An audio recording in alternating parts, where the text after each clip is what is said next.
Hello, it's Rafael Gutierrez today again, and today I'm going to talk a little bit more about diet. Now, last video you actually should have seen how when you eat, everything gets broken down to the basic common denominator. What that means is there's a lot of people who sell you certain things thinking, oh, this is healthy and this is not. But they don't understand the basics. Now, even what I'm doing right now is extremely basic. If you really want to understand nutrition, you have to take biochemistry. Biochemistry and physiology is where you actually start understanding what nutrition. But what we did last time is we found out that any starch that you eat gets broken down into simple sugar. Any proteins you eat get broken down into amino acids. Any fat you eat get broken down into fatty acids and triglycerides. Now, one of the things I actually did is I ended up looking at the four what are called blue zones. These are areas where people live longer, happier, healthier lives than anywhere else. When we started looking at the diets, I did see a lot of they're actually really similar if you look at it at a biochemical standpoint. Today, I'm only going to talk about caloric requirements and essential amino acids and fatty acids. What I mean to say is this: you do have a certain amount of calories that you need to take. You also have a lot of calories that you need to take from certain areas. A lot of these are not what most people think. But before, I will say that in December 2nd, I'm actually doing a book signing for my new book, which is right here, called Off the Rails. It's based on me taking a train trip and going to different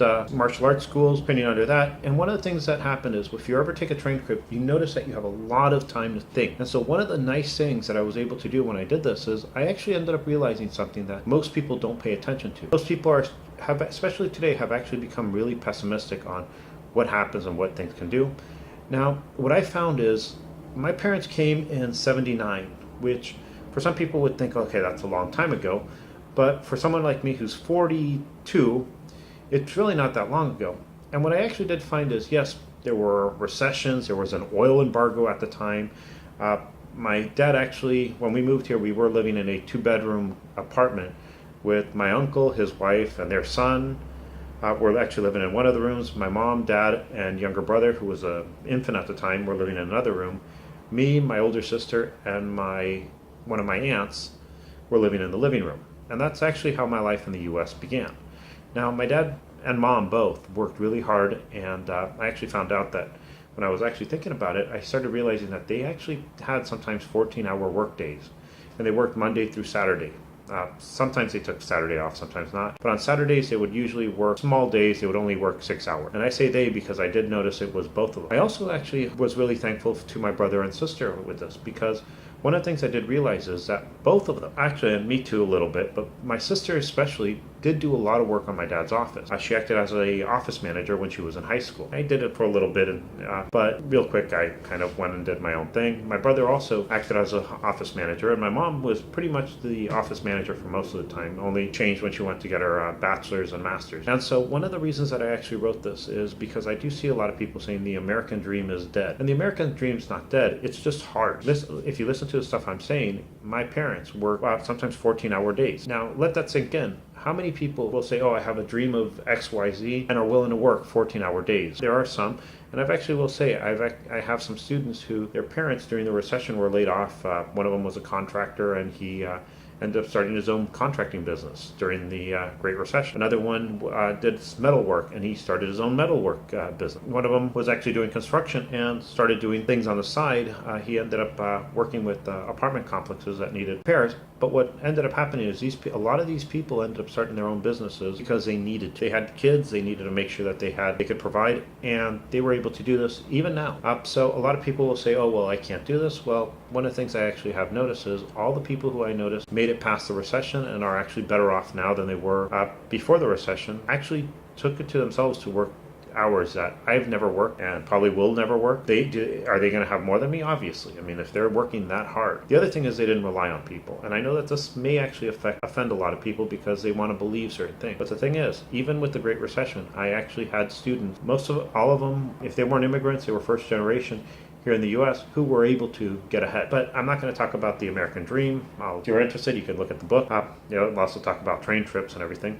But what I did want to talk about is nutrition. And I wrote down some notes here just so I can tell you how much certain things have. Now, I'm going to base what I say on a 2,000 kilocalorie diet. A lot of people talk about calories. What people call a nutritional calorie, when you look at the back of packages, that's really a kilocalorie. Calorie technically is the amount of energy you need to raise 1 cubic centimeter or 1 milliliter of water from 25 to 26 degrees Celsius. That's what it is. And so I'm going to use a 2,000 kilogram diet. Really, that's basal metabolic rate. It's pretty much, if you're comatose, what you would expect a typical 75 kilogram male. Usually they use kilograms because it makes everything easier. And the first thing I'm going to talk about is sugar. What I want you to pay attention to is sugar is actually one of the main energy sources. And that's what I'm talking about right now mostly, is energy. Sugar is a main energy source for a lot of organs. For instance, your brain, your kidneys can't function too long without sugar. Some people will actually say, well, your brain can use ketone bodies, but when it starts using ketones, the ketones actually degrade a lot of the nerve tissue. So you actually cause brain damage when you're on ketone. Your kidneys, some people will say, oh, well, you can use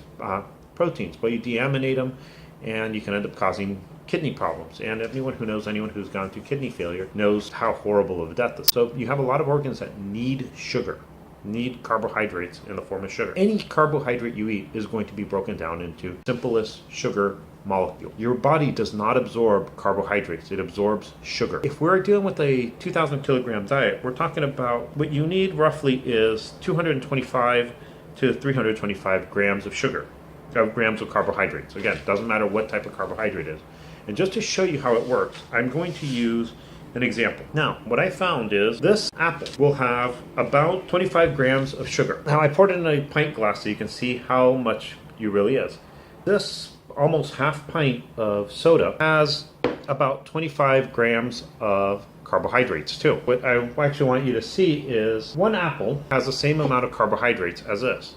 Now you think about it, if you're hungry, which one's going to fill you up more? An apple had 20 grams of sugar, roughly 20 to 25 grams of sugar. This little piece of candy here, comparing it to an apple, will have 15 grams of sugar. If you think about it, if you're just trying to get your sugar, you'd need 2 of these for one of these, and this would actually be a lot more. So you get to decide what you want to eat. You need a certain amount of sugar. Like I said, you need 200 to 325 grams of sugar. So we're talking about, you can actually eat pretty much 10 apples and you just be at the level that you would need for sugar intake. Now, think about that.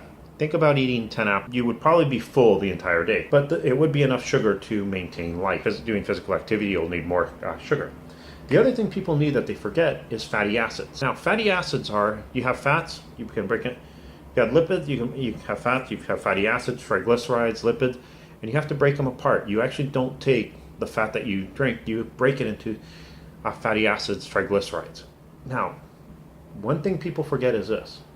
Fats tend to weigh a lot less than sugar. And so when you're dealing with fat, you actually have to look at that. Now, the other thing that also happens is you need a certain amount of fat in your diet because you have 2 essential amino acid. You only have 2 unless you have some genetic conditions. There are some genetic conditions which will not allow you to make the fatty acids that you need, so then you're going to need a supplement with others. One of them is fatty acid. The other is alpha linoleic acid, which is an omega-3. These 2 are the 2 you need. Fat does give you energy. And for you to be healthy, what they've found is you need about 20 to 35% of your caloric intake coming from fat. 44 to 75 grams of fat. Now, going back to my candy here, the reason I actually have this is, you remember how I told you this had a little less sugar than this. 2 of these will actually be the amount of sugar on an apple. Now, when you go to fat, the fat in this chocolate candy is about 20 grams of fat. That means you eat 2 of these, you have all the sugars you need and all the fat you need. You're actually at the level. The truth is, though, we don't know if this is how much linoleic acid is in here. We just know it's fat. What I am telling you is, if you just eat 2 of these, you have all the fat you need for days in your day. A lot of people tell you you need these 2 types of fatty acids. And a lot of people will tell you, oh, well, this has a lot of this fatty acid and this has a lot of fatty acid. But the truth is, you can get this from a lot of different areas. One of which is, yes, you actually can get both of them from chicken and pork. You can get it from grains. You can get it from a lot of places. Now, truth is, we usually have, especially in the U.S., we have so much fat in our food and we put it in everything. Like I said, you look at the candies, you had pretty much all, you take 2 of them and you have all the fat you need for a day. And so we usually don't need that much fat. We usually don't have to worry about it. We eat a lot of it. So they are essential. And like I said, if you may be on a special diet, which actually forces you to take other fatty acids if you can't make them, if you don't have an enzyme that makes certain things. About how that had fat, well, an apple will have fat too. How much you would say in an apple? One apple we'd have about 0.3 grams of fat. Pretty much it's almost not insignificant. If you're eating your 10 apples, you're not going to get to the level of fat you need to maintain life by eating 10 apples. That's not all you need. I'm going to step back. If you think about this, most of your calories, about 50 to 65, 70% of your calories should come from carbohydrates that get broken down into simple sugars. About 20 to 35% should be from fat. And then we have proteins, where people say 15 to 20% of your caloric intake should come from protein. For every gram of fat, we get about 9 kilocalories of energy. For every gram of sugar, we get 4 kilograms of energy. And for every amino acid, we get 4 kilocalories of energy. The fat, it's not that I'm going to have to take a lot more fat. It's, the amounts are actually going to be a lot smaller. You just get a lot more caloric value for fats. That's why we probably love fats, because calories are hard to come by, and you have to hunt and find your own food. But amino acids are actually interesting, because we're talking about 15 to 20% under normal diets, and there are some special diets. For instance, people who have already had kidney problems sometimes are actually brought down to levels of amino acids where they're 10% or 7%. And that's because amino acids, if they're in too high levels, can damage your kidneys. What this means is you need about 75 to 100 kilocalories a day. Now, I didn't actually show you how much different things have protein, but everything does have protein. What is important about proteins is this. You don't actually take in the protein. Like I said, if you think of the previous, we actually talked about how you break down proteins into amino acids in the stomach, and in the intestine you actually have a brush border with enzymes that break down proteins even more, any proteins that don't get broken down in the stomach, to amino acids, so you can absorb them. Now the funny part is everyone talks about, you need this protein and that protein, and if you don't eat the right proteins, well, the protein doesn't matter. What matters is the amino acid. And you really have, depending on who you ask, you have 9 or 10 amino acids. One of them is only needed in times of growth, and so that's why it goes 9s and 10s. These are histidine, isoleucine, leucine, lysine, methionine, phenylalanine. And one of the things with phenylalanine is sometimes if you have it, you actually, if you have too much of it, you can't break it down, and there are genetic conditions where you can actually die if you have phenylalanine. You have to use a different one and modify it. Thionine, tryptophan, and valine. These are the only amino acids you need. Arginine is needed in some times of growth and for reproduction. Besides that, we have these 9 amino acids, and your body doesn't care how it gets it, as long as it gets all the amino acids. If you're an omnivore like most people, you're going to get most of your amino acids. You don't have to worry about this because you're eating meat, which has all of them. In plants, for some reason, you are missing 1 or 2 amino acids sometimes. So it's very important to mix your food. Now, there are people who will actually jump on this and say, vegans cannot get the amino acids they need. That's not true. What I mean by that is you have to mix foods. And so if you are vegan, if you are on a special vegetarian diet for any reason, you have to be very careful to make sure you get all the amino acids you need. What I mean is there are some foods like beans. They have a lot of proteins, they have a lot of amino acids, but they're missing one. Interestingly is, the one they're missing is found in rice. So if you eat beans alone, you won't get them. If you eat rice alone, you don't get all the amino acids. But you mix beans and rice together, and now you have a full complement of the amino acids you need to maintain life. And again, remember, all you need is, you're using 2,000 kilocalories, all you need is about 75 to 100 grams of protein. Not really that as much as people would think. Next week, I am going to mention a little bit more about vitamins and a little bit about minerals. One of the things is, a lot of times we don't have to worry too much about most vitamins because we take multivitamins. We can get most of them from food. We're not starving. But to really understand anything in nutrition, biochemistry becomes a major class you have to take. If someone's teaching nutrition and they haven't taken biochemistry, they don't really know exactly what's going on with the body. One of the other things I wanted to actually tell you guys is I looked at the blue zones, and I looked at what their diet is. Now, a lot of you are martial artists who watch this, and if you are one and you're a person who studies Okinawan karate, you've gone to Okinawa, and you remember seeing these guys who are in their 80s, 90s, even hundreds, and they're able to maintain physical activity up to there. If you're interested in gerontology, Okinawa isn't more important for another reason. One of known as the major blue zone. This is a place where people live happier, healthier, longer lives, if you remember at the beginning. Technically, there are 5, but really only 4 where you see life expectancies far beyond everyone else. These are Okinawa, Sardinia, Ikaria, and Nicoya Peninsula in Costa Rica.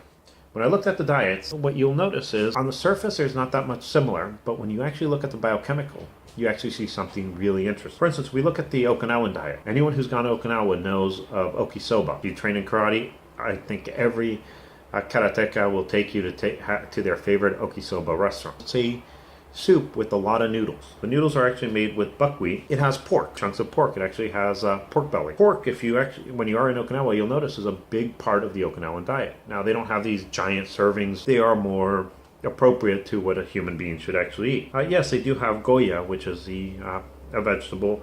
You do have also the Okinawan donut. Those of you who have had it know what I'm talking about, which is kind of like a deep fried ball of flour. They do have awamori, and they also have a sweet potato.